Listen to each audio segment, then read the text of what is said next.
ഹരേ രാമ രാമ രാമ ഹരേ ഹരേ, ഹരേ കൃഷ്ണ കൃഷ്ണ കൃഷ്ണ ഹരേ ഹരേ. ഹരേ രാമ രാമ രാമ ഹരേ ഹരേ, ഹരേ കൃഷ്ണ കൃഷ്ണ കൃഷ്ണ ഹരേ ഹരേ. ഹരേ രാമ രാമ രാമ ഹരേ ഹരേ, ഹരേ കൃഷ്ണ കൃഷ്ണ കൃഷ്ണ ഹരേ ഹരേ. സർവത്ര ഗോവിന്ദനാമ സങ്കീർത്തനം, ഗോവിന്ദ ഗോവിന്ദ. ശ്രീഹരയേ നമ. ഹരേ ഗുരുവായൂരപ്പ ശരണം. നാരായണാഖില ഗുരോ ഭഗവൻ നമസ്തേ. ജയ് ജയ് ശ്രീ രാധേശ്യാം. എല്ലാ സജ്ജനങ്ങൾക്കും വിനീത നമസ്കാരം. ഭഗവാന്റെ അപാരമായ കൃപാകടാക്ഷം കൊണ്ട് നമുക്ക് സത്സംഗത്തിലിരിക്കാനായിട്ട് സാധിച്ചു. കഴിഞ്ഞ ദിവസം മുല്ലോർലി തേവരുടെ തിരുനടയിൽ വച്ചിട്ടാണ് നമ്മൾ കൃഷ്ണകഥാമൃതം പാരായണം ചെയ്തത്. അത് പാരായണം ചെയ്ത് സമർപ്പിച്ച ഭാഗം ശ്രീനാരദർ വന്ന് ഉപദേശിക്കുന്നു. കംസനെ ഉപദേശിക്കുകയാണ്. കംസനോട് പറയണു, ഇങ്ങനെ 2 പേര് ജനിച്ചിട്ടുണ്ട്, അവിടെ പോയി അന്വേഷിച്ചോളൂ എന്നൊക്കെ പറയണു. കാരണം എന്തുകൊണ്ടാണ്? ആ ഭക്തനെ ഭഗവാനോട് ചേർക്കാനായിട്ടുള്ള ആ ഒരു ധൃതിയാണ് അവിടെ ശ്രീനാരദർക്ക്. എപ്പോഴും അങ്ങനെയാണ് ഭക്തന്മാർക്ക്. ഏതെങ്കിലും പ്രകാരത്തിൽ ഭക്തന്മാർ മറ്റുള്ളവരെയും കൂടി ആ ഭഗവാനിലേക്ക് എത്തിക്കാൻ നോക്കണു. അപ്പോൾ നമ്മളെപ്പോലെയുള്ളവർക്ക് അത്രയ്ക്കൊന്നും അറിവില്ലാത്തവരാകുമ്പോൾ നമ്മളെന്ത് ചെയ്യും? നാമം ജപിക്കൂ എന്നൊക്കെ കുറേ പറഞ്ഞു നോക്കും. ആ നാമം ജപിക്കാൻ ഇഷ്ടമില്ലാത്തവരാണെങ്കിൽ അവർ നാമം ജപിച്ചു എന്ന് വരില്ല. അമ്പലത്തിലേക്കൊന്ന് വന്നൂടെ, ഭഗവാനെ ഒന്ന് തൊഴുതൂടെ, വിശേഷ ദിവസങ്ങളല്ലേ എന്നൊക്കെ ചോദിച്ചു നോക്കും. അപ്പോഴും അവർ വന്നു എന്ന് വരില്ല. പിന്നെ സപ്താഹങ്ങൾ ഉണ്ടാകുമ്പോൾ വരാൻ പറഞ്ഞാൽ അപ്പോഴും വന്നു എന്ന് വരില്ല. നമ്മളെ കൊണ്ട് അതൊക്കെ അറിയണുള്ളൂ, അതുകൊണ്ട് നമ്മൾ ചെയ്യും. പക്ഷേ ശ്രീനാരദരെ പോലെയുള്ള മഹാത്മാക്കൾ എങ്ങനെയാണെന്ന് വിചാരിച്ചാൽ, പണ്ട് കാരണന്മാരൊക്കെ പറയില്ലേ, എന്താണ്, തെളിച്ച വഴിയെ പോയില്ലെങ്കിൽ പോയ വഴിയെ തെളിക്കുക എന്ന്. അതുകൊണ്ട് എങ്ങനെയാണോ അവരുടെ സ്വഭാവം അതനുസരിച്ചിട്ട് ഈശ്വര ചിന്ത അവരിലേക്ക് നിറയ്ക്കും. അത് ഏത് വിധത്തിലായിട്ട്, പേടി കൊണ്ടാവാം, ഇഷ്ടം കൊണ്ടാവാം, ഏത് വിധത്തിലും. ഇപ്പോൾ രുക്മിണി ദേവിക്കൊക്കെ എങ്ങനെയാണ് ഭഗവാനെ, ശ്രീകൃഷ്ണ ഭഗവാനോട് ഇത്ര ഇഷ്ടമുണ്ടായത്? അവിടെ ചെന്നാൽ കൃഷ്ണനെ പറ്റിയിട്ടുള്ള കഥകൾ, കൃഷ്ണൻ്റെ ആ ഒരു സൗന്ദര്യം, കൃഷ്ണൻ്റെ ഓരോരോ ലീലകളെയൊക്കെ പറ്റിയിട്ട് ഇങ്ങനെ പറഞ്ഞ് കേട്ട് അങ്ങനെ ഒരാളുണ്ടെങ്കിൽ എന്നാൽ കാണണമെന്ന് മോഹമായി. പിന്നെ പ്രായം കൂടുന്തോറും ആ ആളെ മതി എനിക്ക് ഭർത്താവായിട്ട് എന്നൊക്കെ ചിന്തിച്ചു. കേട്ടതിൻ്റെ അടിസ്ഥാനത്തിലാണ് ആ ഭക്തി ഉണ്ടായത്. അപ്പം അവിടെ അങ്ങനെയാണ് വേണ്ടത്. അപ്പം അവിടെ ഭഗവാൻ അങ്ങനെ ചെയ്യണം. ഇവിടെ എങ്ങനെയാണ്? ഭയത്തോടു കൂടിയിട്ടാ. എന്നാൽ അങ്ങനെ ആവട്ടെ. അങ്ങനെ ഓരോരുത്തരെയും ഏതെല്ലാം അവരുടെ ഉള്ളിലുള്ള ഭാവം ഏതാ, ആ ഭാവത്തെ തന്നെ ഉണർത്തിക്കൊണ്ട് ഭഗവാനിലേക്ക് അടുപ്പിക്കാനായിട്ട് ആ ഭഗവാനെ അങ്ങനെ ഭഗവാനിലോട് ചേർക്കുക. അതാണ് ശ്രീനാരദരുടെ മഹത്വം. അപ്പോൾ അതിൻ്റെ കൂടെ ഭഗവാൻ എല്ലാവരുടെയും മനസ്സറിയുന്ന പോലെ തന്നെ ഭക്തനും എല്ലാവരുടെയും മനസ്സറിയും. അവിടെ എത്രയോ കാലമായിട്ട് ഈ കംസൻ്റെ മന്ത്രിയായിട്ട് അവിടെ ജോലി ചെയ്തിരുന്ന അക്രൂരര്, അദ്ദേഹത്തിൻ്റെ മനസ്സ് എങ്ങനെയാണ്? ഭഗവാനോട് അത്രയും പ്രേമമാണ്. പക്ഷെ ആ കംസന് വേണ്ടതൊക്കെ ചെയ്ത് തന്നെ ഭഗവാൻ ഇവിടെയാണ് കൊണ്ടുവന്ന് ഇരുത്തിയെന്നുണ്ടെങ്കിൽ നമുക്ക് ഇത് എനിക്ക് അനുഭവിക്കേണ്ടതാണ്. അപ്പം ഞാനിത് അനുഭവിച്ച് എൻ്റെ പൂർവ്വജന്മത്തിലുള്ള കർമ്മപ്രാരാബ്ധങ്ങൾ തീർത്ത് ഭഗവാൻ സമയമാകുമ്പോൾ എന്നെ വിളിക്കും എന്ന് വിചാരിച്ച് കാത്തിരിക്കണ ആളാണ് അക്രൂരര്. അങ്ങനെ ആ ചെയ്യുന്ന കർമ്മങ്ങളെല്ലാം വേണ്ടതുപോലെ വൃത്തിയായിട്ട് വെടുപ്പായിട്ട് ചെയ്യണത് കൊണ്ട് തന്നെ ഈ അക്രൂരരുടെ ഉള്ളിൽ കുറേശ്ശെ ഈശ്വരപ്രേമുണ്ട് എന്നുള്ളത് കംസനറിയാം. പക്ഷെ അക്രൂരരുടെ ആ പ്രവർത്തികളെ കൊണ്ട് കംസന് പോലും അക്രൂരരോട് എതിർത്ത് പറയാൻ തോന്നിയില്ല. ആർക്കും അതുകൊണ്ടൊരു ഉപദ്രവമില്ല. അപ്പോൾ കംസൻ അറിയാണ്ട് കംസനെ പറ്റിയിട്ട് പറഞ്ഞു കൊടുക്കുക, ഓരോ കംസൻ്റെ ഗുണങ്ങളും ദോഷങ്ങളും പറയുക, ഭഗവാനെ പറ്റി പറഞ്ഞു കൊടുക്കുക, അങ്ങനെ ആൾക്കാരെ അങ്ങനെയൊക്കെ ചെയ്യണ ഒരാളാണ് എന്നുണ്ടെങ്കിൽ ചിലപ്പോൾ കംസൻ അതറിഞ്ഞാൽ ദേഷ്യം വന്നേനെ. ഇതിപ്പോൾ അതൊന്നുമില്ല, മൗനമായിട്ട് എപ്പോഴും മൗനമായിട്ടിരിക്കും. അനാവശ്യമായിട്ടൊരു വാക്ക് അക്രൂരർ പറയില്ല. സദാ മിണ്ടാണ്ട് ഒരു സാത്വികനായിട്ട് ഒരാൾ എന്താ പറഞ്ഞാൽ ചിലത് വേണ്ടതുപോലെ കൃത്യമായിട്ട് ചെയ്യും. നന്നായിട്ട് അക്രൂരരെ ബലേപേഷ് എന്ന് പറഞ്ഞാൽ അഭിനന്ദിക്കുമ്പോഴും പുഞ്ചിരിച്ചിട്ടൊന്ന് തൊഴും. ഇത് ചെയ്തത് ശരിയായില്ല എന്ന് പറഞ്ഞാലും അപ്പോഴും പുഞ്ചിരിച്ചിട്ടൊന്ന് തൊഴും. എങ്ങനെയായാലും അദ്ദേഹത്തിന് ഒരേ ഭാവമാണ്. അത് തന്നെയാണ് കംസന് അദ്ദേഹത്തിനോട് എതിർക്കാൻ തോന്നാഞ്ഞത്. പക്ഷേ അദ്ദേഹം ഇങ്ങനെയൊക്കെ അത് ചെയ്യുന്നുണ്ടെങ്കിലും അദ്ദേഹത്തിൻ്റെ ഉള്ളിൽ ആരായിരുന്നു? ശ്രീ ഗുരുവായൂരപ്പനായിരുന്നു. അപ്പോൾ ആ ശ്രീ ഗുരുവായൂരപ്പനെ കുറിച്ചിട്ടുള്ള ആ ചിന്തകളായിരുന്നു. അങ്ങനെ ആ ഭഗവാനെ കൃഷ്ണനെ പറ്റി ചിന്തിച്ച് ആ മനസ്സ് മുഴുവനും കൃഷ്ണനെ ആയിട്ട് നിറഞ്ഞു നിൽക്കണ ആ ക്രൂരരേതാ പറയണു. അങ്ങനെ ആരെങ്കിലും ഒരാളിവിടെ ഉണ്ടാവുമായിരിക്കും അവരോട് അനുകൂലമുള്ള ആൾ. അപ്പോൾ അത് അങ്ങേക്ക് അറിയാൻ പ്രയാസമൊന്നുമില്ല, അങ്ങ് നല്ല ബുദ്ധിമാനല്ലേ, അതുകൊണ്ട് അങ്ങ് അന്വേഷിച്ച് കണ്ടുപിടിക്കൂ, എന്നിട്ട് അവരെ പറഞ്ഞയക്കൂ എന്നുള്ളത് ഇതാ പറയണു കംസനോട്. അപ്പോൾ അതനുസരിച്ചിട്ട് അക്രൂരരേതാ അമ്പാടിയിലേക്ക് എത്രയോ കാലമായി കൊതിച്ച് കാത്തിരിക്കുന്നു അക്രൂരരെ ആ അമ്പാടിയിലൊന്നെത്താൻ. ആ അക്രൂരരെ അമ്പാടിയിലേക്ക് പറഞ്ഞേക്കുന്ന ഭാഗമാണ് ഇനി അടുത്തത് നമ്മൾ പാരായണം ചെയ്യേണ്ടത്. അപ്പോൾ പറഞ്ഞു, കംസൻ അക്രൂരനേതാ വരുത്തിയിട്ട് ആ സ്വന്തം അടുത്ത് ഏറ്റവും പ്രിയപ്പെട്ടവൻ എന്ന പോലെ കയ്യുമ്മ പിടിച്ചു കൊണ്ടുവന്ന് സ്വന്തം സപ്രപഞ്ചത്തിൽ അങ്ങോട്ട് ഇരുത്തി. എന്നിട്ട് ഇതാ പറയണു എന്നാ പറയണത്. കാരണം അത്രയും പ്രിയപ്പെട്ടവനാണ്. ഒരിക്കലും കംസന് ഒരു സംശയം, ക്രൂരർക്കൊരു സംശയം പോലും ഉണ്ടാവരുത്, ഈ കുട്ടികളെ വധിക്കാൻ കൊണ്ടുവരിക എന്നൊരു സംശയം പോലും ഉണ്ടാവരുത്. അപ്പം അത്രയും ആ സ്നേഹത്തോടു കൂടി ചേർത്തിരുത്തിക്കൊണ്ടാണ് കാര്യം പറയണത്. സർവത്ര ഗോവിന്ദനാമ സങ്കീർത്തനം ഗോവിന്ദ ഗോവിന്ദ. അങ്ങേക്കു ഭക്തിയുണ്ടെന്നു പലരും വന്നു ചൊൽകയാൽ അറിഞ്ഞേനതെനിക്കോർക്കിൽ അത്യന്തമുപകാരമായി. അപ്പം പറയണു, അങ്ങക്ക് ഭക്തിയുള്ള ആളാണ്, ഈശ്വരഭക്തിയുള്ള ഒരാളാണെന്നൊക്കെ പലരും എന്നോട് വന്ന് പറഞ്ഞിട്ടുണ്ട്. പക്ഷേ ഇപ്പോൾ എനിക്ക് അതൊരു ഉപകാരമായിട്ട് തീർന്നു എന്ന് പറയണു.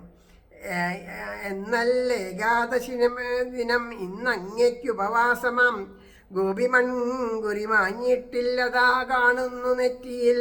വിഷ്ണുപാദാംബുജധ്യാനം പലേ തവണ നിത്യവും ശീലിക്കാറുണ്ടങ്ങു പോലങ്ങു തനി വൈഷ്ണവനാണു പോൽ. ഭയപ്പെടേണ്ട ഹേ തല്ലും കളിയല്ലുര ചെയ്യൂ ഞാൻ വിശ്വസ്തനായൊരാളങ്ങയെപ്പോലില്ലിവിടങ്ങളിൽ. അപ്പം പറയണു, എനിക്കറിയാം, ഞാനിപ്പോൾ പറയണമെന്നെന്താ, വിഷ്ണുവിനെ ആരും പൂജിക്കരുത്, ആ നാമം ആരും ജപിക്കരുത് എന്നൊക്കെ എല്ലാവരോടും പറയുന്നുണ്ട്. പക്ഷേ എനിക്കറിയായിരുന്നു അങ്ങ് വിഷ്ണുവിൻ്റെ നാമം ജപിക്കും, ഏകാദശിയൊക്കെ ഉപവാസം എടുക്കും. ഇന്നിതാ ആ ഗോപിക്കുറി അവിടുന്ന് കിട്ടിയ ഗോപീചന്ദനം കൊണ്ട് കുറി തൊട്ടിട്ടുണ്ട്, അത് നെറ്റിയിൽ തെളിഞ്ഞ് കാണുന്നുണ്ട് എന്ന് പറയുന്നത്. എന്താ വെച്ചാൽ ഇദ്ദേഹം അങ്ങനെ ആ ഗോപിക്കുറി തൊടുന്നത് നെറ്റിയിൽ തെളിഞ്ഞ് കാണുന്നുണ്ട്, വിഷ്ണുവിനെ പൂജിക്കാറുണ്ട്, സഹസ്രനാമം ജപിക്കാറുണ്ട്, അതൊക്കെ എനിക്ക് മനസ്സിലായി. അങ്ങ് ശരിയായ ആ വൈഷ്ണവനാണെന്ന് മനസ്സിലായി എന്ന് കേട്ടപ്പോൾ അക്രൂരൻ്റെ മുഖത്ത് ഭയമുണ്ടോ എന്ന് കംസന് തോന്നിയതാണ്.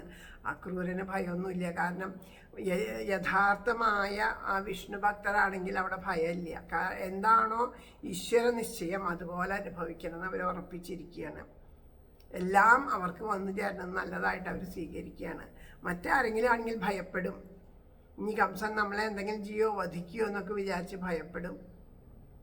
അപ്പോൾ അക്രൂരരെ പോലെയുള്ളവരെന്താ വിചാരിക്കുക, വധിക്കുകയാണെങ്കിൽ വധിക്കട്ടെ, അപ്പോൾ ഈ ശരീരത്തിൻ്റെ കർമ്മപ്രാരാബ്ദം തീർന്നുമല്ലോ. അപ്പോൾ ഇപ്പോൾ ഭഗവാനെ ചിന്തിച്ചിരുന്നത് കൊണ്ട് എത്തിരെങ്കിലും പുണ്യം ഇല്ലാണ്ടിരിക്കില്ല. അപ്പോൾ അടുത്ത ജന്മത്തിലെങ്കിലും ആ പുണ്യത്തിൻ്റെ ഫലമായിട്ട് ഭഗവാന്റെ നാമം ജപിക്കാൻ സാധിക്കുന്ന ഒരു ജന്മം ലഭിച്ചാലോ എന്ന് തോന്നും. അപ്പം ഏത് വിധത്തിൽ ഉപദ്രവിക്കുകയായാലും ശരി, അത് ഇപ്പോൾ അല്ലാണ്ട് ഉള്ള ഉപദ്രവമാണെങ്കിൽ എന്ത് വിചാരിക്കും, ഇതൊക്കെ എൻ്റെ കർമ്മപ്രാരാബ്ധം തീരാൻ വേണ്ടിയിട്ടാണ്. ഇങ്ങനെയൊക്കെ ഈ ശരീരം കൊണ്ട് അനുഭവിച്ചാൽ ഇനി ലഭിക്കുന്ന ശരീരം കൊണ്ട് ഇതാ ഈശ്വരോപാസന ചെയ്ത് കഴിച്ചു വിട്ടാനായിട്ട് സാധിക്കും. എല്ലാം അങ്ങനെ ആ പോസിറ്റീവായിട്ടേ ചിന്തിക്കുള്ളൂ. അതാണ് ഈ വിഷ്ണു ഭക്തന്മാരുടെ ഏറ്റവും വലിയ പ്രത്യേകത. ഭക്തന്മാരുടെ, വിഷ്ണു എന്നല്ല, എല്ലാ ഭക്തന്മാരുടെയും, ഇവിടെ വിഷ്ണു ഭക്തൻ എന്ന് പറഞ്ഞതുകൊണ്ട് അങ്ങനെ പറഞ്ഞു എന്നേ ഉള്ളൂ. എല്ലാ ഭക്തന്മാരുടെയും ഏത് ഭക്തിയായാലും ആ ഭക്തി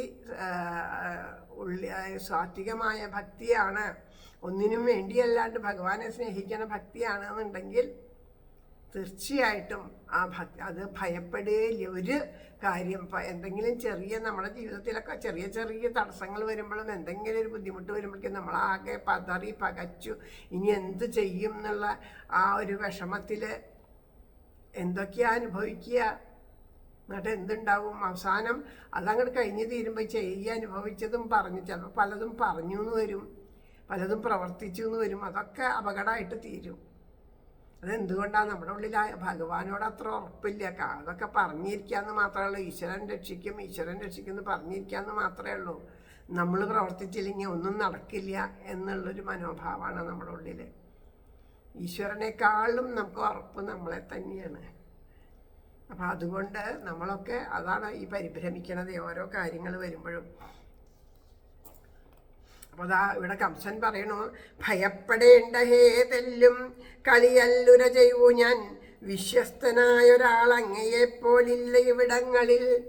അങ്ങ് പേടിക്കണ്ട, ഞാൻ അങ്ങയെ ഒന്നും ചെയ്യില്ല. കാരണം എൻ്റെ ഈ മന്ത്രിമാരിലെന്ന് പറയണ്ട, എൻ്റെ ഈ രാജ്യത്തിൽ അങ്ങയെപ്പോലെ വിശ്വസ്തനും അങ്ങയെപ്പോലെ കൃത്യനിഷ്ഠനും അങ്ങയെപ്പോലെ എല്ലാം വേണ്ടതുപോലെ ചെയ്യാനും കഴിവുള്ള ഒരാൾ വേറെ ഇല്ല.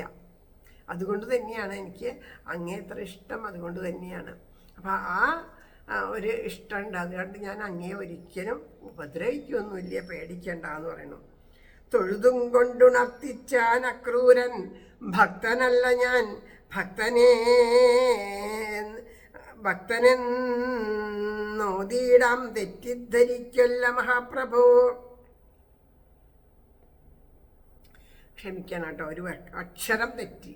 അപ്പം അതിൻ്റെ അർത്ഥം മാറി. ഒരു അക്ഷരമല്ല, ഒരു ചിഹ്നം വായിച്ചില്ല, അതാണ്. അപ്പോൾ അത് വായിക്കുമ്പോൾ അർത്ഥം മാറും എന്നുള്ളത് ശ്രദ്ധിക്കുക.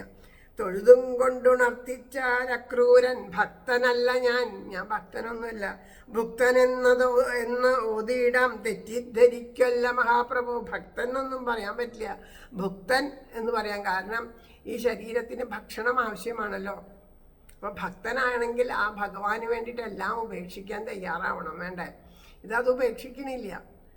അപ്പോൾ ഇതാ ഭക്ഷണത്തിന് വേണ്ടിയിട്ട് നമ്മുടെ മനസാക്ഷിക്ക് നിരക്കാത്ത കാര്യങ്ങളും കൂടി ഇവിടെ ഇരുന്ന് ചെയ്യുന്നുണ്ട്. അപ്പോൾ ഭക്തൻ എന്ന് പറയാൻ പറ്റില്ല, ഭുക്തൻ എന്ന് പറയാം. ഭക്ഷണത്തിന് വേണ്ടിയിട്ടല്ലേ ജോലി ചെയ്യണേ. അതുകൊണ്ട് പുകൾ പൂണ്ടവരും ഭക്തപ്രിയനാം ഉദരം ഭരി നേരം പോക്കോതിനേനൊട്ടു സത്യാവസ്ഥയുണർത്തിടാം.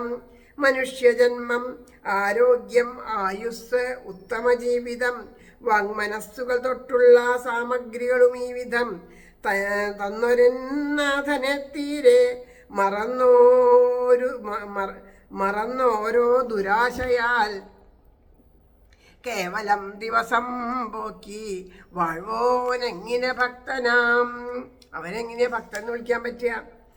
എന്താ പറഞ്ഞേ? മനുഷ്യജന്മത്തിലെ ആയുസ് വർദ്ധിപ്പിക്കുക, ആയുസ്സിന് വേണ്ടിയിട്ട്, നല്ല ദീർഘായുസ് ഉണ്ടാവാൻ വേണ്ടിയിട്ട് പ്രവർത്തിക്കുക, ആരോഗ്യത്തിന് വേണ്ടി പ്രവർത്തിക്കുക, പിന്നെ വാക്ക്, മനസ്സ് തുടങ്ങിയിട്ടുള്ള എല്ലാം എന്തിനു വേണ്ടിയിട്ട്? എല്ലാം സ്വന്തം കാര്യത്തിന്, സ്വന്തം നിലനിൽപ്പിന് വേണ്ടി ഉപയോഗിക്കുക. ഇതൊക്കെ കനിഞ്ഞരുളിയ ഈശ്വരനെ മറന്ന് ജീവിക്കുക. അങ്ങനെയുള്ളവരെ എങ്ങനെയാണ് ഭക്തൻ എന്ന് വിളിക്കാൻ പറ്റുക എന്ന് ചോദിക്കണം. എന്നാൽ ഭക്തൻ എന്ന് പറയുകയാണെങ്കിൽ ആരാണ് ഭക്തൻ എന്ന് പറയുക? പ്രഹ്ലാദൻ, ധ്രുവനീ വണ്ണം എത്രയോ ഭാഗ്യശാലികൾ പിറന്ന നാട്ടിലവർ തൻ പുണ്യമാം ചരിതാമൃതം നുകർന്നു പിന്നെയും തുച്ഛമാം വിഷയാശയിൽ ഹൃദയം നീചമായി തന്നെ വെപ്പോനെന്തൊരു ഭക്തനാം. എവിടെയാ അപ്പം ജനിച്ചത്? ആ പ്രഹ്ലാദൻ ഉത്തമ ഭക്തൻ എന്ന് പറയാം.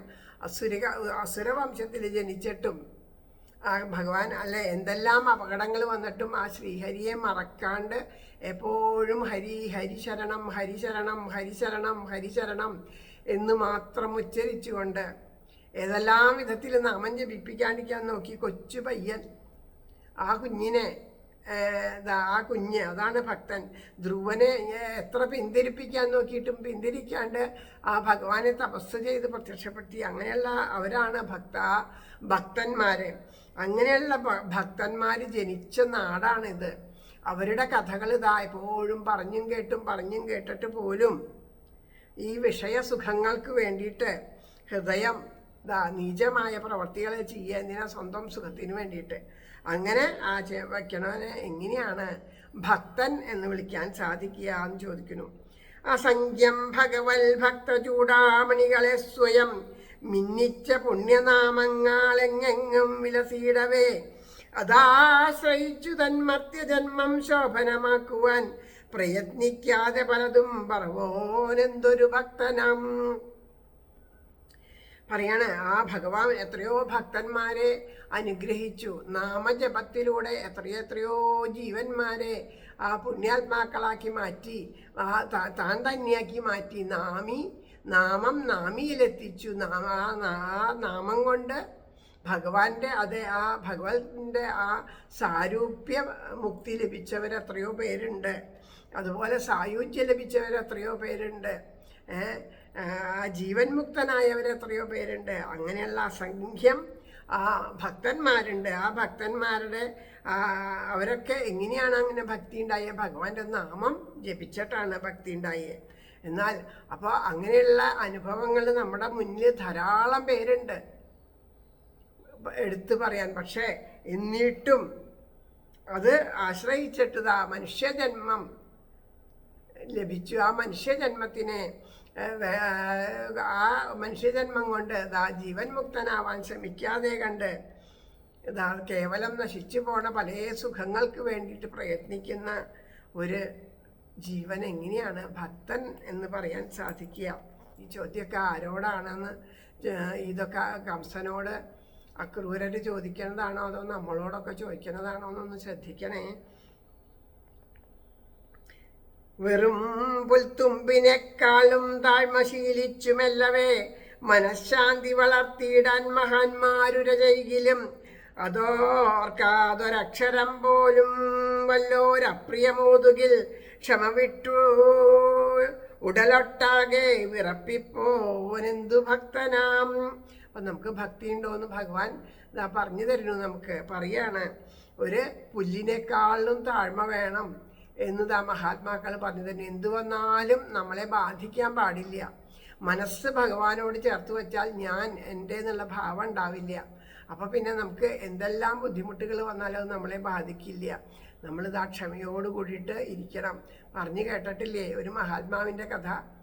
ആ മഹാത്മാവിന് ദേഷ്യം വരില്ല എന്ന് പറഞ്ഞപ്പോൾ അദ്ദേഹത്തിനെ ദേഷ്യം വരുത്താൻ വേണ്ടിയിട്ട് ഗംഗയിൽ നിന്ന് മുങ്ങിക്കുളിച്ച് കയറുമ്പോൾ മുറുക്കി തുപ്പി മുഖത്തൊക്കെ വീണ്ടും കുളിച്ച് കയറി. അങ്ങനെ അനവധി തവണ ചെയ്തിട്ടും അദ്ദേഹത്തിന് ദേഷ്യം വന്നില്ല. അങ്ങനെ അവസാനം ആ തുപ്പലൊക്കെ നിർത്തി വെച്ച് കഴിഞ്ഞപ്പോൾ വേഗം കാൽക്കൾ വീണ് നമസ്കരിച്ചു തുപ്പിയാളുടെ. അങ്ങ് എന്തായി ചെയ്ത്? ഇത്രയും ദ്രോഹം ചെയ്തിട്ട് എന്നെ നമസ്കരിക്കുക? പറഞ്ഞു, ദ്രോഹോ? ഇത്ര പുണ്യം ചെയ്തൊരു ഒരു ജീവനെ ഞാൻ കണ്ടിട്ടില്ല.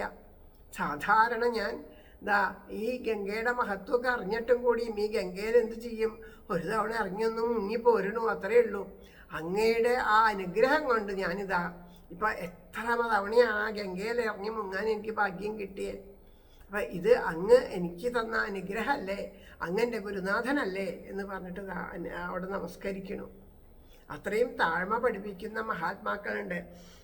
അത് അവരുടെ വാക്കുകളൊന്നും കേൾക്കാണ്ട് ആരെങ്കിലും ഒരാൾ ചെറിയ രീതിയിൽ അപ്രിയം പറയുക, ചിലപ്പോൾ അവരപ്രിയം നമ്മളെ പറഞ്ഞതൊന്നും ആവില്ല. നമ്മളുടെ ഉള്ളിൽ എന്തെങ്കിലും ഒരു ചെറിയ ഒരു വിഷമം കിടക്കുന്നുണ്ടാവും. അപ്പോൾ അവരവിടെ നിന്ന് പറയുമ്പോൾ അല്ലെങ്കിൽ നമുക്ക് തോന്നുന്നുണ്ടോ ഞാൻ അത്ര എന്തെങ്കിലും ഒരു കുറ്റബോധം നമ്മുടെ ഉള്ളിലുണ്ടാവും. അപ്പോൾ അപ്പുറത്ത് നിന്ന് ഇങ്ങനെ പറയണവരെ പറയുമ്പോൾ അതെന്നെ പറ്റിയിട്ടാണ് പറയണതെന്നൊന്ന് തോന്നിയാൽ മതി. അവർ നമ്മളെ വിചാരിച്ചിട്ടും കൂടി ഉണ്ടാവില്ല. റോട്ടിൽ കൂടെ നടന്നു പോണ ഒരാൾ കണ്ടപ്പോൾ വെറുതെ ഒന്ന് ചിരിച്ചു, ഒന്നും ഉണ്ടായിട്ടല്ല, ഒരാളവിടെ നിൽക്കണുണ്ട്, മനുഷ്യനല്ലേ, മനുഷ്യ സഹജമായിട്ടുള്ള ഒരു ഭാവം കൊണ്ട് അദ്ദേഹത്തിൻ്റെ സാത്വിക ഭാവം കൊണ്ട് ചിരിച്ചു. അപ്പോൾ ഇതെന്താ എന്നെ കളിയാക്കി ചിരിക്കുകയാണോ, എനിക്ക് എന്താ അത്ര വലിയ കുഴപ്പം? പിന്നെ അങ്ങനെ ആലോചിച്ച്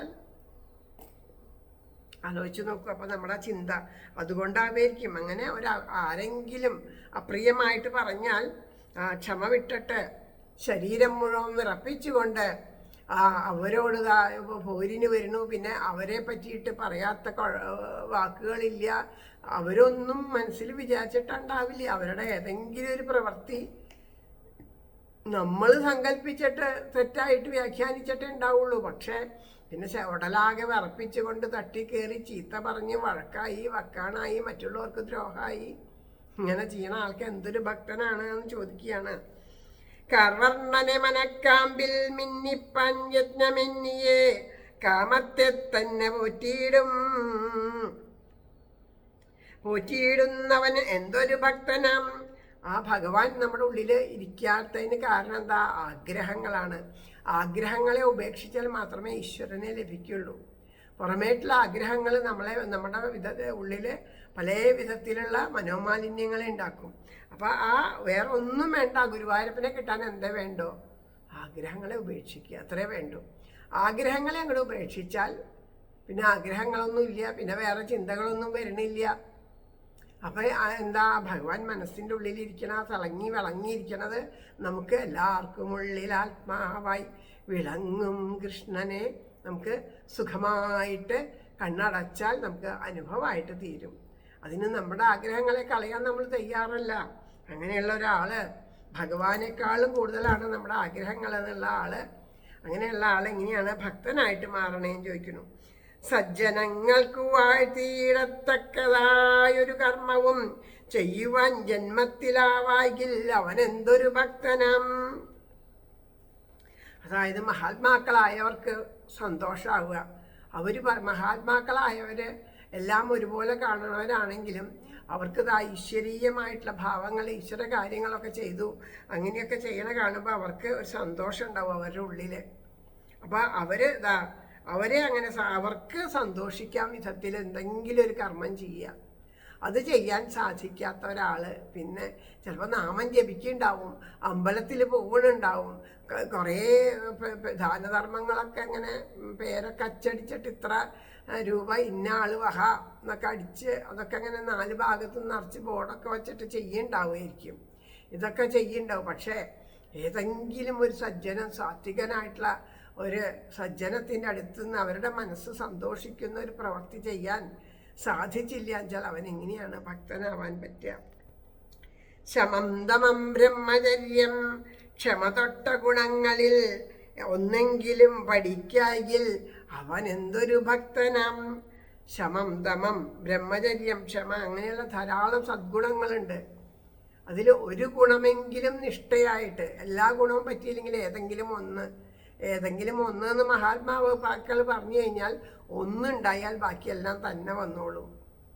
ഒക്കെ ഇവരൊരുമിച്ച് കൂട്ടുകാരാണ്. ഒരാൾ വന്നാൽ എല്ലാവരും ഒപ്പം വരികയായി. അതുപോലെ കാമം വന്നാൽ അതിൻ്റെ കൂട്ടുകാരാണ് ക്രോധം, ലോഭം, മതം, മാത്സര്യം, മോഹം എന്നൊക്കെ പറഞ്ഞാൽ അവർ കൂട്ടുകാർ ഒരുമിച്ച് വന്നു.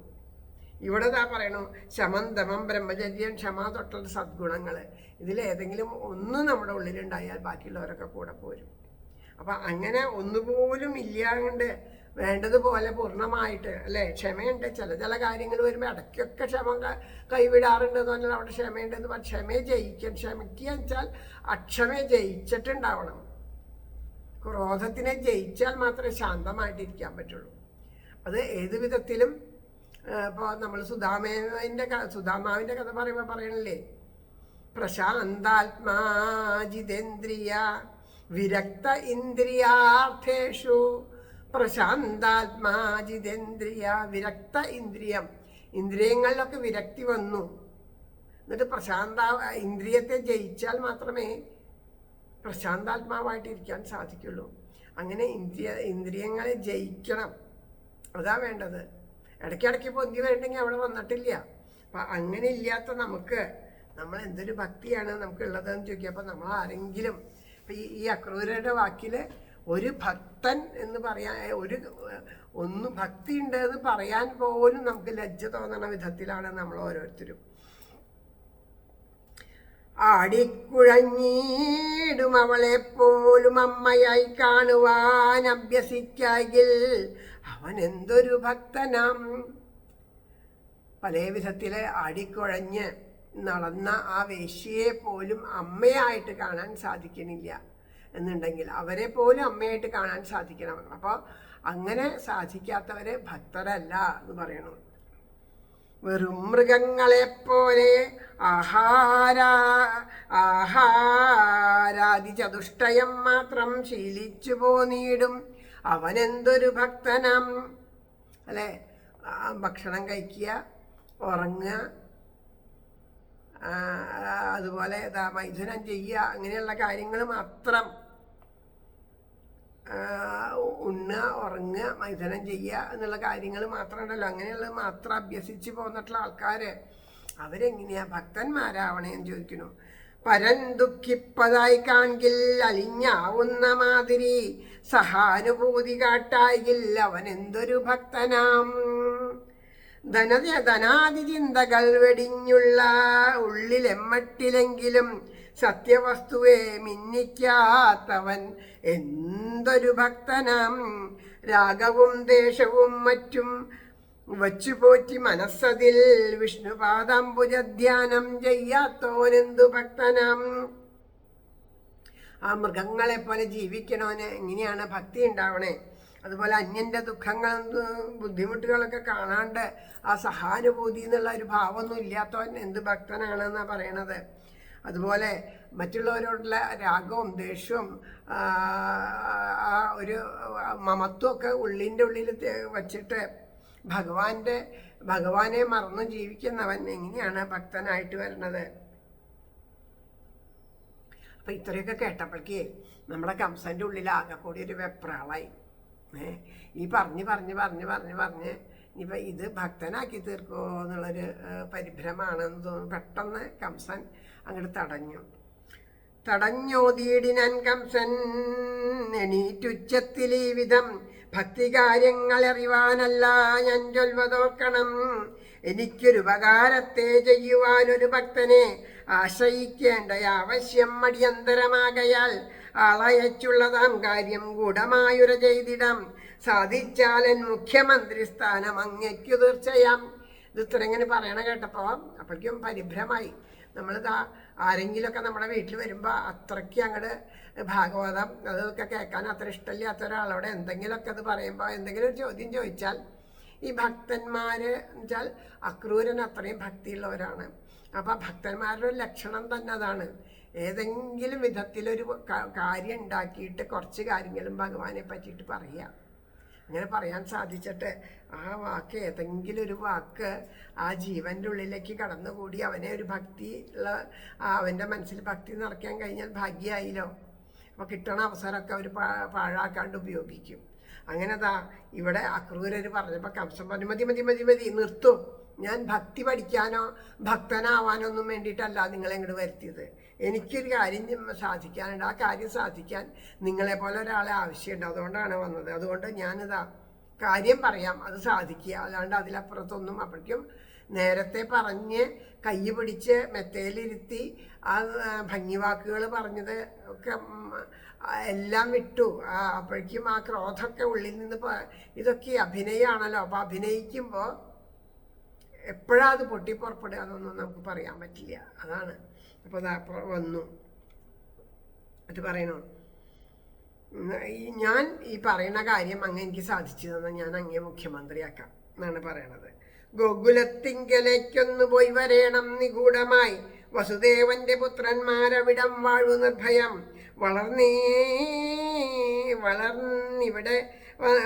വളർന്നിവിടെ വന്നെന്നെ കൊല്ലുവാൻ കാത്തിരിക്കയാം. ധനുര്യാഗ്യത്തിനെന്നോതി ആ രണ്ടു കിടങ്ങളെ കൂട്ടിക്കൊണ്ടിങ്ങു പോരേണം കൊണ്ടുപോകാം. ഇതേ രഥം പാൽവെണ്ണ തൈരുള്ളയിടത്തോളവും കൊണ്ടുപോരുവാൻ നന്ദഗോപനോട് ഓതേണം പ്രത്യേകം ഞാൻ ഉരച്ചതായി.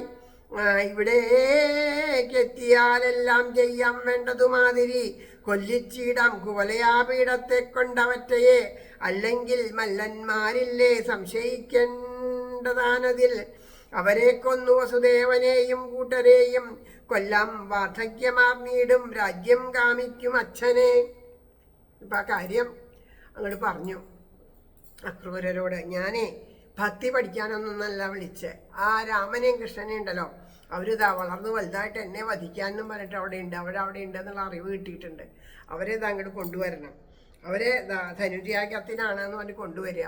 അതുപോലെ അതിനൊരു വിശ്വാസം ഉണ്ടാവാൻ വേണ്ടിയിട്ട് ആ ഉത്സവത്തിന് വേണ്ട അത്രയ്ക്ക് പാലും തൈരും എണ്ണയൊക്കെ ആ ഗോകുലത്തിൽ നിന്ന് ഇങ്ങോട്ട് കൊടുത്തേക്കണമെന്ന് അവിടെ ചെന്നിട്ട് നന്ദഗോപരോട് പറയാം. അങ്ങനെ ഇവിടെ വന്നു കഴിഞ്ഞാൽ കുവലയാപീഠത്തിനെ തയ്യാറാക്കി നിർത്തിയിട്ടുണ്ട്. അത് ആ കുട്ടികളെ വധിക്കും. ഏതെങ്കിലും സൂത്രത്തിൽ കൂടെ, നല്ല സൂത്രശാലിയാന്നൊക്കെ കേട്ടണ്ടേ, ഏതെങ്കിലും സൂത്രത്തിൽ കൂടെ അവിടുന്ന് രക്ഷപ്പെട്ടാൽ മല്ലന്മാരുണ്ട്, ഏതെങ്കിലും വിധത്തിൽ വധിക്കും. അത് ഉറപ്പാണ്, അതിൽ സംശയമൊന്നുമില്ല. അപ്പോൾ ആ കുട്ടികളെയും കൊണ്ടുവരാൻ വേണ്ടിയിട്ടാണ് ഞാനിത് അവിടെ വരുത്തിയത്. അതിന് ശേഷം വസുദേവരെയും ദേവകിയൊക്കെ വധിച്ചിട്ട് അച്ഛനെയും ഇതൊന്നും ചെയ്യരുത്, ഇങ്ങനെ ചെയ്യരുത് എന്ന് പറഞ്ഞപ്പോൾ സ്വന്തം അച്ഛനെ പോലും അവിടെ കാരാഗ്രഹത്തിൽ അടച്ചേക്കുകയാണല്ലോ. അപ്പോൾ അവരെയൊക്കെ വധിച്ചിട്ട് ആ രാജ്യം സ്വന്താക്കുകയാണ് എന്ന് പറഞ്ഞു. കൊല്ലം വാർദ്ധക്യമാർന്നിട്ടും രാജ്യം കാമിക്കും അച്ഛനെ, ഉഗ്രസേനനെ ഓടിക്കും നാട്ടിൽ നിന്നെന്നു തീർച്ചയാം. എന്നല്ല ശത്രുപക്ഷത്തിൽ വല്ലോരും തലപൊക്കുകിൽ ചോദ്യമില്ലവനീ വാളിനിറയാണില്ല സംശയം. അത് അക്രൂരരോട് പറഞ്ഞു. ഇതൊക്കെ ചെയ്ത് ഇതൊക്കെ കഴിഞ്ഞു കഴിഞ്ഞാൽ പിന്നീടും നീ ഈ ഭക്തി എന്നൊക്കെ പറഞ്ഞിങ്ങനെ നടക്കുകയാണെന്നുണ്ടെങ്കിൽ എൻ്റെ വാളിന് നീ ഇരയാവോ ഉറപ്പാണെന്ന് പറയാണ്ട് പറഞ്ഞു. ആരെങ്കിലും ഇനി ഈശ്വരൻ്റെ കാര്യം ഇത്രയൊക്കെ കഴിഞ്ഞു, ഇതൊക്കെ കഴിഞ്ഞു, അവരൊക്കെ വധിച്ചു, പിന്നെ ഞാനായി ഇവിടുത്തെ ആൾ, പിന്നെ ഞാൻ പറയണതിനപ്പുറം ആരാണോ ചിന്തിക്കണേ അവരെ ഞാൻ വധിക്കും എന്ന് വെച്ചാൽ ഇനി ആ ഭക്തിയൊക്കെ ഇത് കളഞ്ഞാൽ ഇതോടുകൂടി ഭക്തിയൊക്കെ ഉപേക്ഷിച്ചോളൂ എന്ന് അക്രൂരരോട് പറയാണ്ട് പറയുകയാണ്.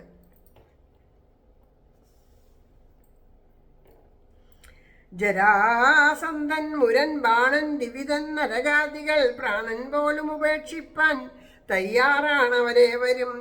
അങ്ങക്കിടാങ്ങളെ കൊണ്ടുപോരേണം നാളെ രാവിലെ ധനുരാഗ്യത്തിനെന്നാണെന്നേ പറയാവൂ മഹാമതേ. കർവർണനെ ചെന്നു കാൺമാൻ കംസൻ തന്നോട് ചൊൽകവേ, ആനന്ദമല തല്ലിക്കൊണ്ട ക്രൂരൻ മെല്ലയോതിനാൻ വരുന്നതെല്ലാം വന്നിടും. അപ്പോഴും അങ്ങർക്ക് ഭയമില്ല. അയ്യോ ഞാൻ പോയിട്ട് ആ രാമകൃഷ്ണന്മാരെ കൊണ്ടുവന്നിട്ട് ഇവർ വധിച്ചാലോ, ആ ഭയമൊന്നുമില്ല. അദ്ദേഹം എന്താ പറഞ്ഞേ, വരുന്നതെല്ലാം വന്നിടും മഞ്ഞിലെങ്ങെങ്ങുമേവനും മനതാരിലെനിക്കിങ്ങു സന്തോഷം താനിതെങ്കിലും.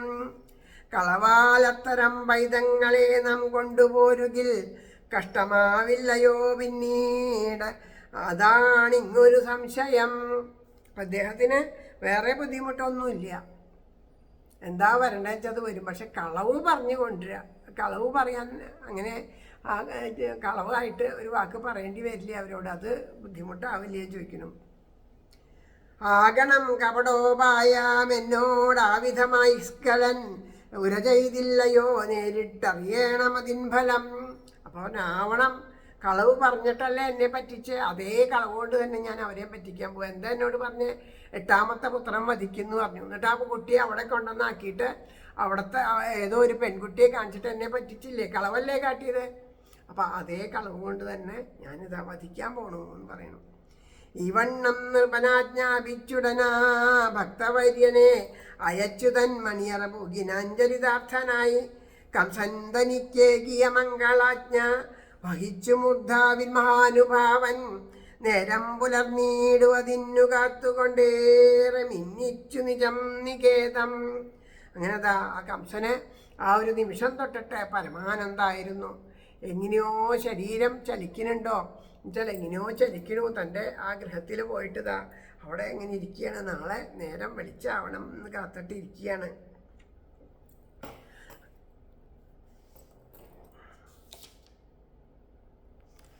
അപ്പോൾ ആ ഒരു യാത്ര ഇനി അടുത്ത ഭാഗങ്ങളിൽ അതാണ് നമുക്ക് കേൾക്കുക അക്രൂരൻ്റെ അല്ലേ. അപ്പം അതിൽ അക്രൂരൻ പോണതിന് മനോഹരമായിട്ട് ഇപ്പം ഇതുപോലെ നമ്മൾ ഈ കൃഷ്ണകഥാമൃതം വായിക്കണ പോലെ കൃഷ്ണഗാഥയുണ്ട് ചെറുശ്ശേരിയുടെ, അതിലും ഉണ്ട്. ശരിക്കും ആ രാത്രി മുഴുവനും കണ്ണനെ കാണാൻ പോണേന് അന്ന് രാത്രിയും അതുപോലെ ആ രഥത്തിലൊക്കെ വച്ചിട്ടുള്ള അക്രൂരരുടെ ആ ഒരു ചിന്തകളൊക്കെ ഉണ്ട്. കണ്ണനെ കൺമദീനായല്ലോ പോകുന്നു പുണ്യവാനെന്നതു നിർണയം ഞാൻ. ആയർഗോൻ തന്നൂടെ കാന്തിയായുള്ളൊരു പീയൂഷവാരീതൻ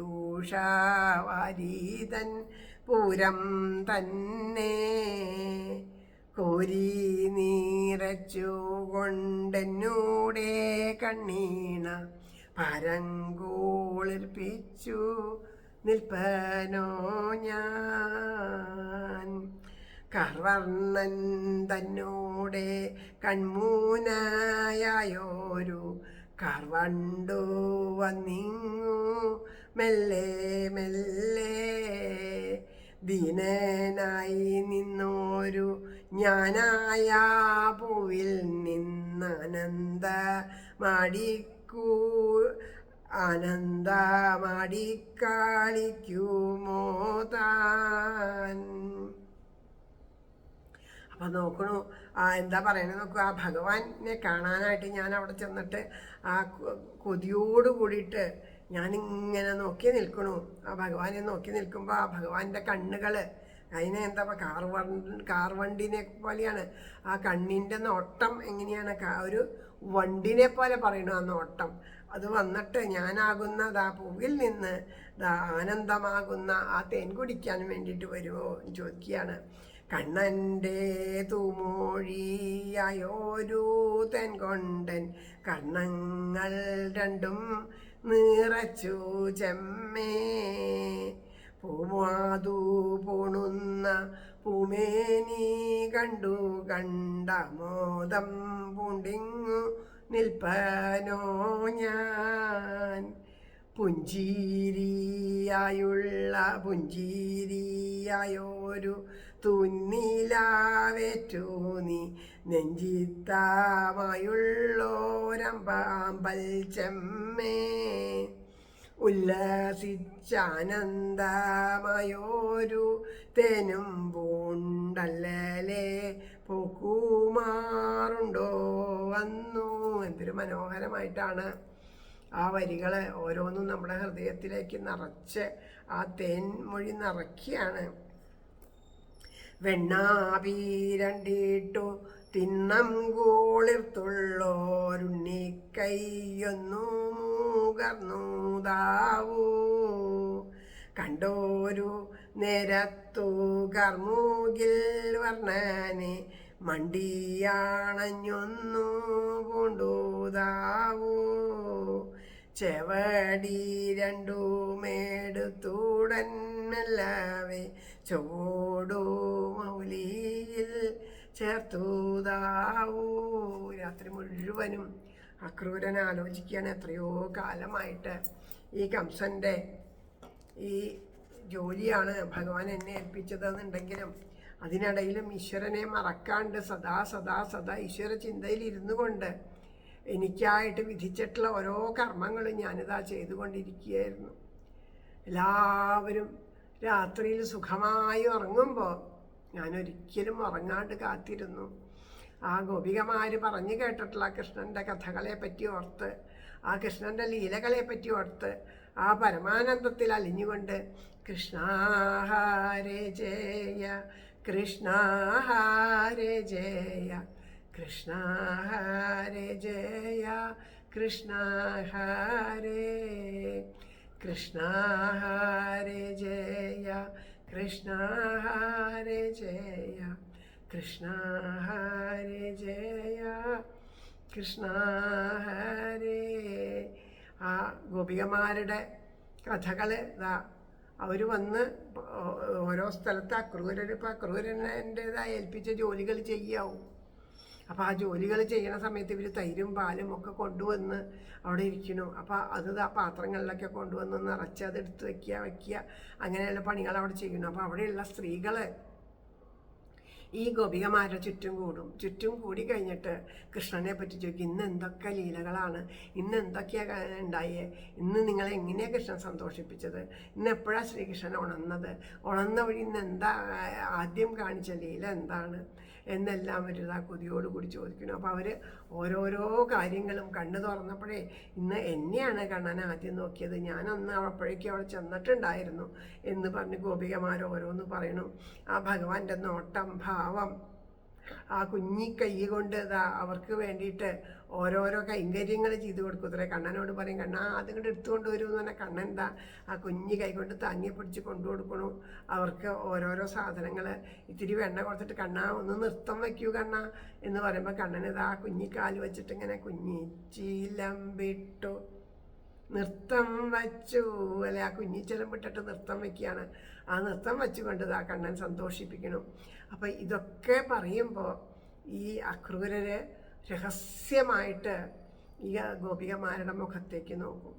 അവർ അനുഭവിക്കുന്ന ആനന്ദത്തിലൂടെ അവർ പറയുന്ന ഓരോ ലീലയും അദ്ദേഹത്തിനും അനുഭവമാവുമായിരുന്നു.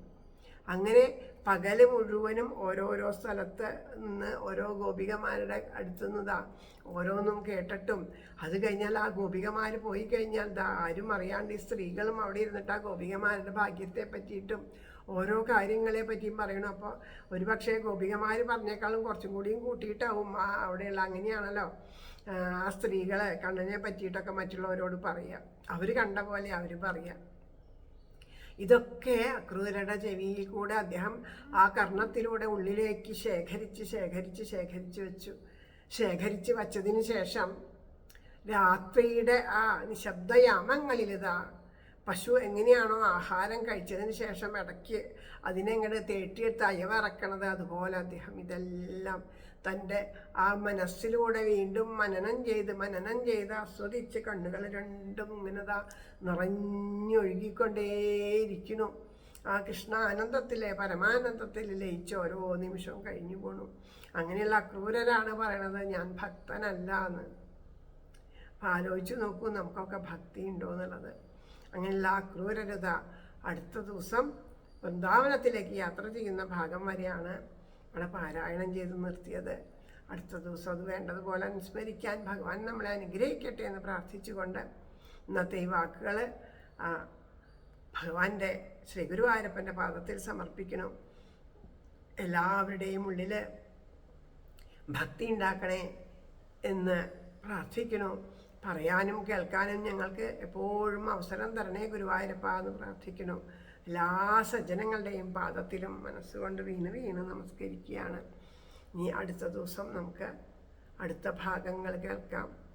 സർവത്ര ഗോവിന്ദനാമ സങ്കീർത്തനം, ഗോവിന്ദ ഗോവിന്ദ. ശ്രീഹരയേ നമ.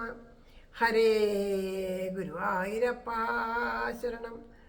നാരായണാഖില ഗുരോ ഭഗവൻ നമസ്തേ.